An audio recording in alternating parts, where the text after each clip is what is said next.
सुंदर उपवन में गुरुकुल में गुरुदेव अपने शिष्यों को श्री रामचरित्र के रहस्यों से अवगत करा रहे हैं।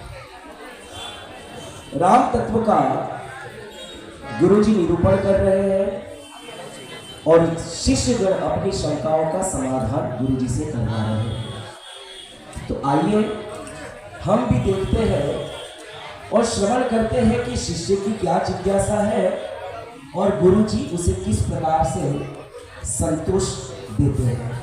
हरे कृष्णा।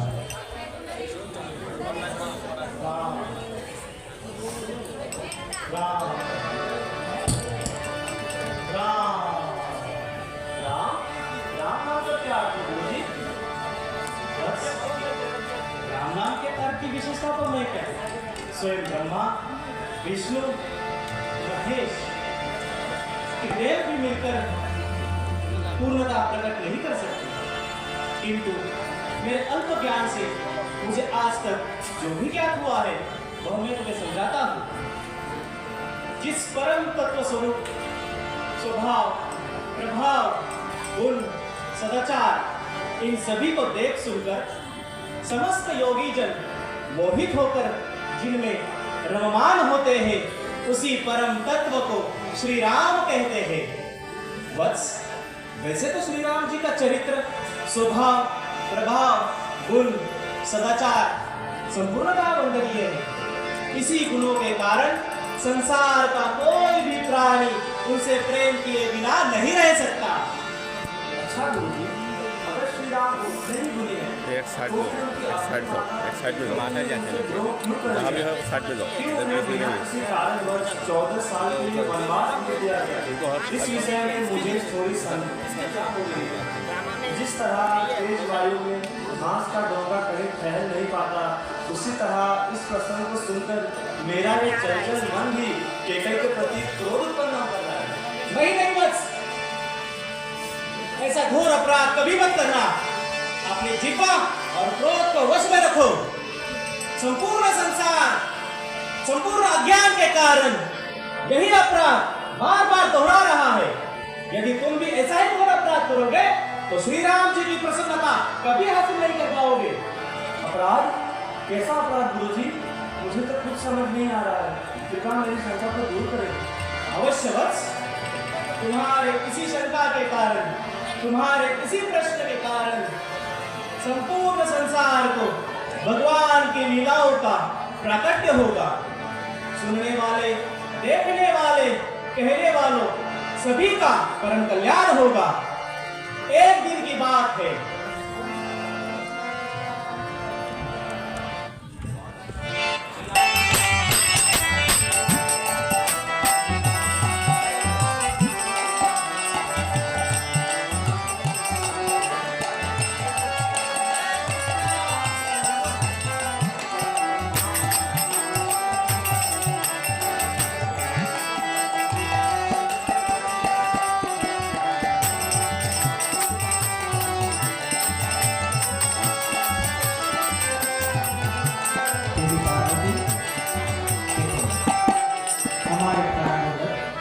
श्री राम अपने राम लला के साथ किस तरह लीला कर रहे हैं, उन्हें देख हमारा मन भी मोहित होता है।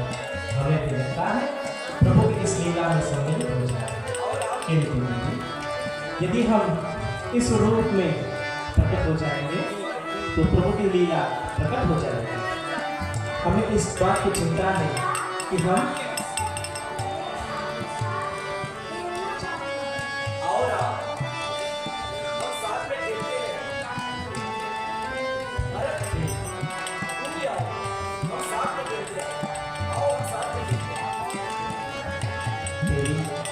देखो ना किस तरह माता कैकेयी प्रभु के साथ लीला कर रही है, खेल में मग्न हो रही है। हमारा भी मन करता है उनके साथ खेलने जाए, किंतु देवी हम इसी तरह इस रूप में अगर उनके साथ सामने आ जाए तो प्रभु की लीला प्रकट हो जाएगी। तो हे देवी, मेरा मन चिंताग्रस्त है कि हम उनसे किस तरह मिले। प्रभु जी, चलो हम भी श्री राम के प्रसन्न अवश्य देवी, तुम्हारा ये सुझाव बहुत ही मनोरंजक है, हमें स्वीकार है।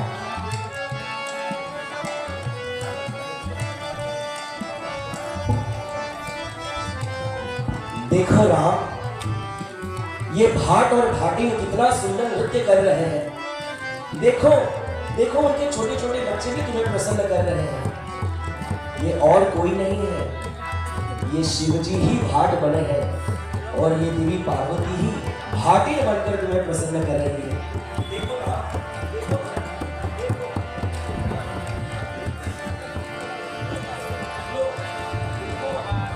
कुछ देखो भैया, ओ भैया।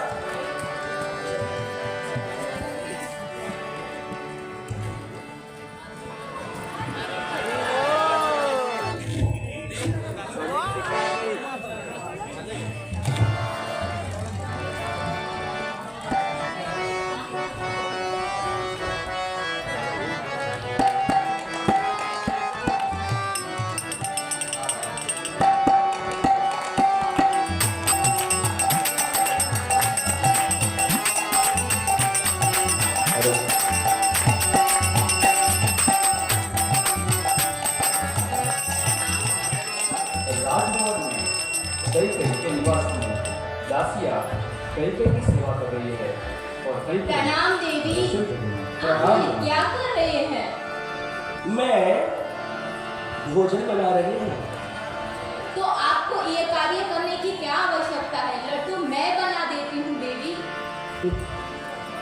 किसी और के लिए बनाने होते तो ये कार्य ही क्यों करती? तुम्हें ज्ञात नहीं है मैं कौन हूँ? मैं संपूर्ण जगत के स्वामी चक्रवर्ती सम्राट महाराज दशरथ की प्राण वल्लभा हूँ। देवी, ये कार्य तो मैं मेरे प्रिय श्री राम के लिए कर रही हूँ, क्योंकि उसी का जीवन, उसी की इंद्रिय सार्थक है, जिसकी इंद्रिया परम भगवान की सेवा में लगती है। राम मेरे अत्यंत प्रिय है। मैं चाहती हूँ कि मेरा संपूर्ण जीवन मेरे राम की सेवा में चला जाए। देवी, भले ही राम कौशल्या के जाए हैं, लेकिन वो मुझे अपने ही जाए लगते हैं। मेरा अपना पुत्र भरत मुझे उतना अपना नहीं लगता जितना राम मुझे अपने लगते हैं। दासी, मैं तुम्हें और तो क्या कहूं, मैं राम के बगैर अपना जीवन सोच भी नहीं सकती, मैं सोच भी नहीं सकती। सूर्यवंशी रघुकुल नंदन महारानी कौसल्यानंदन महाराज दशरथ सुत श्री राम लल्ला पधार रहे। राम आ रहे, देवी राम आ रहे। राम बोलो हो गई। आओ राम, आओ बेटा आओ।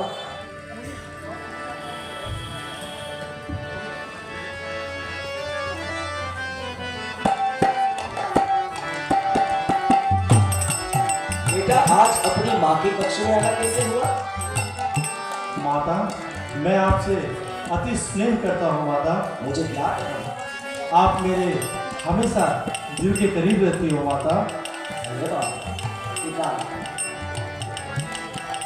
माता, मुझे जोरों से भूख लगी है माता। बेटा, मैंने तुम्हारे लिए ही सुंदर पकवान बनाया है। मैंने बहुत प्रेम से इसको बनाया है। तो खाओ।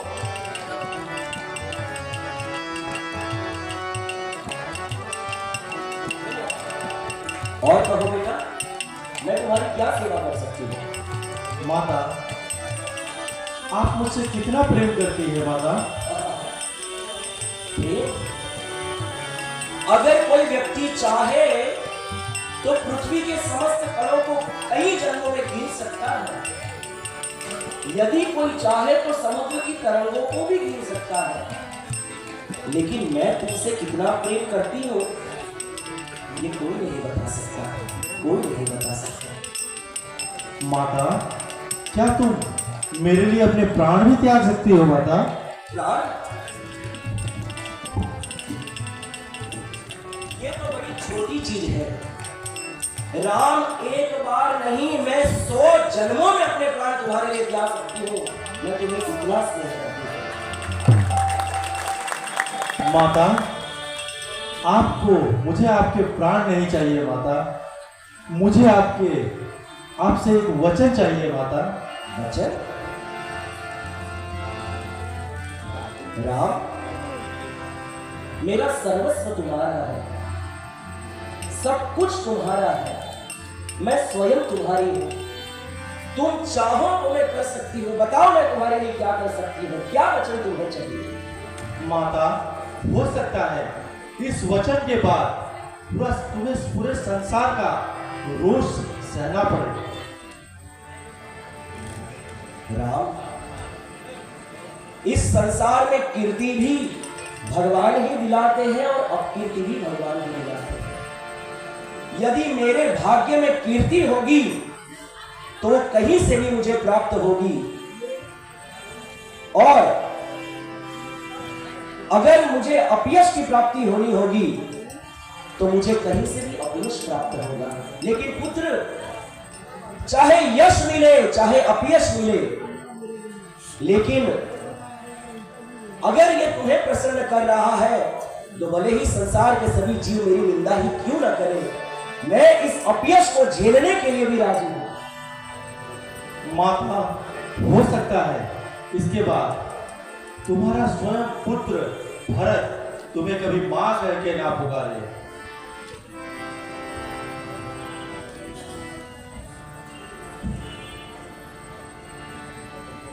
बेटे, संसार में 3 ऐशना होती है, पुत्रेशना, वित्तेशना और लोकेशना। संसार में बहुत सारे लोग ऐसे होते हैं जिनको पुत्र की आशा होती है,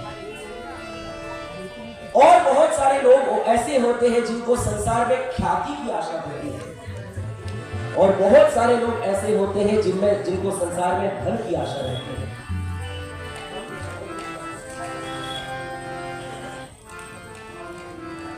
बेटा, मैं तुम्हारे लिए इन तीनों आशाओं को त्याग सकती हूं।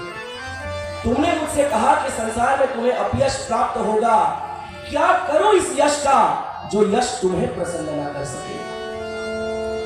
क्या करो ऐसे पुत्र का जिसको तुम्हारे ऊपर न्यौछावर ना कर सकूं? अगर भरत मुझे आजीवन माता नहीं कहेगा, मुझे चलेगा, तुम तो मुझे नहीं छोड़ दोगे राम। माता, हो सकता है इसके बाद इस संसार में कोई भी अपनी पुत्री का नाम कैकेयी ना रखे। ये तो बहुत अच्छा होगा राम। संसार में कैकेयी एक ही रहने दो, दूसरी नहीं होगी, दूसरी नहीं होगी।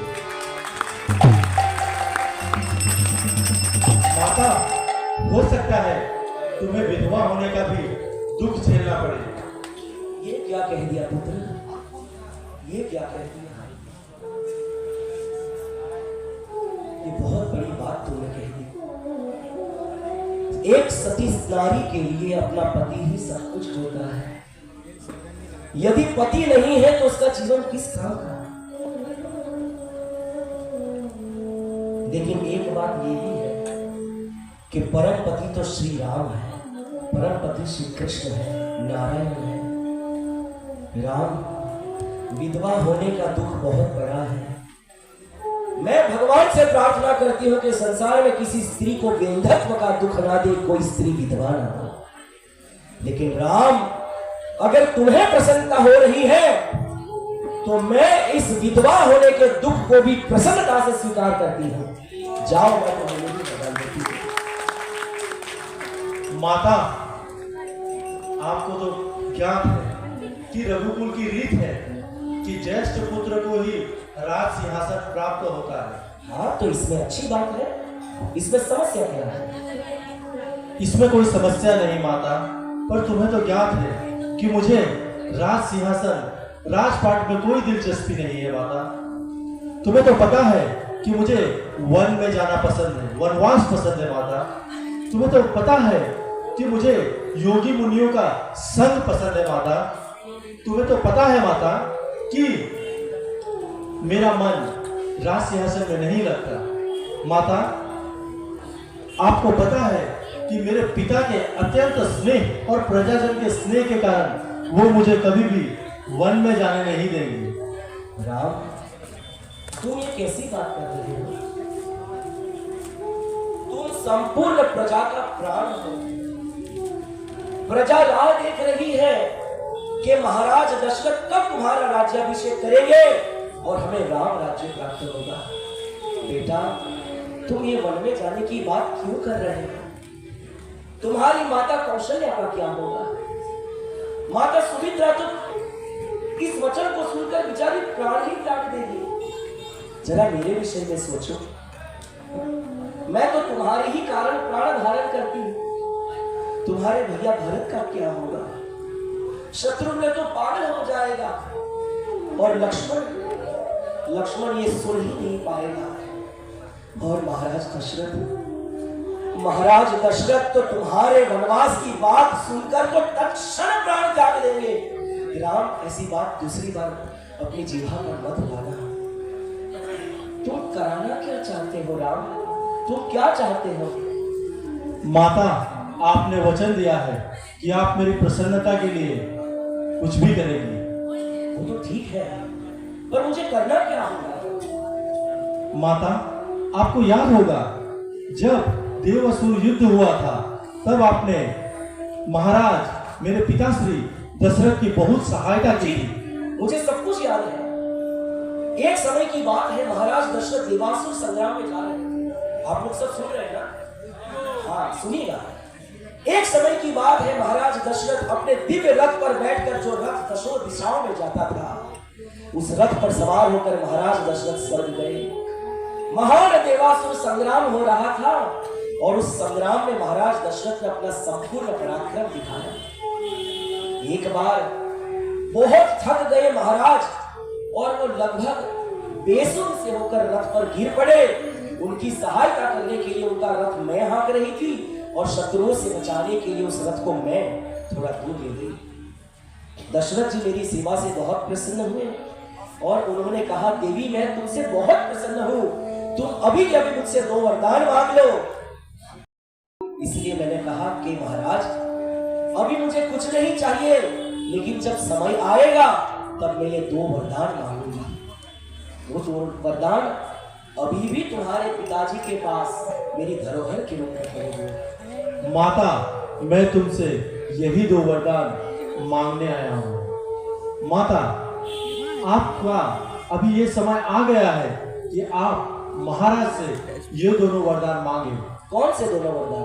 जब मेरा राज्याभिषेक हो रहा हो तो तब उस समय आप मुझे 14 साल का वनवास मांगे। नहीं। और दूसरा वरदान, भरत को राज सिंहासन दे। नहीं नहीं नहीं, ये नहीं हो सकता, ये नहीं हो सकता, ये नहीं हो सकता।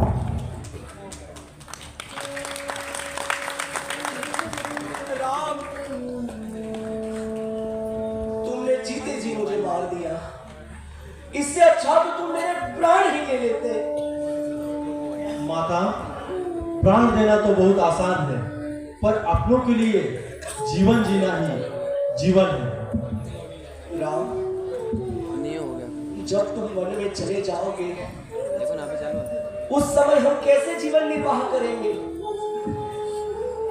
ये प्रजा क्या करेगी? ये प्रजा तो तुम्हारे होते हुए भी अनाथ हो जाएगी। राम, ये तुमने क्या मांग लिया? राम, ये तुमने क्या मांग लिया? राम, ये तुमने क्या मांग लिया?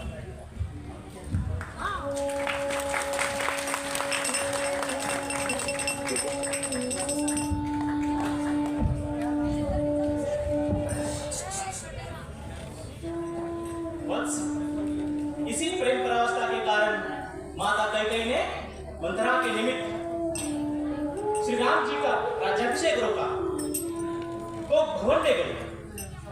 महाराज जी को 2 वरदान याद दिलाए और 2 वरदानों के बदले में, और इन्हीं 2 वरदानों के बदले में श्री राम जी को 14 वर्ष का वनवास मिला और भरत को राज्य मिला।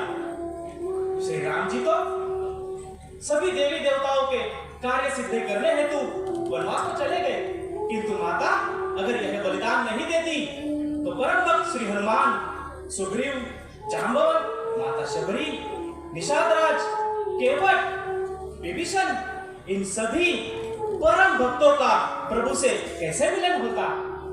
इसीलिए वत्स, माता कैकेयी के प्रति कभी ऐसा अपराध पुनः कभी मत करना। इसी कारण सभी संसार आज तक दुख भोग रहा है। माता कैकेयी ने कोई भी दुष्कार्य नहीं किया है, यह प्रभु राम की परम इच्छा थी। माता कैकेयी ने तो लोकेशना, वित्तेशना, इन सभी मोहों का परम त्याग कर साकेत गई। हरि बोल।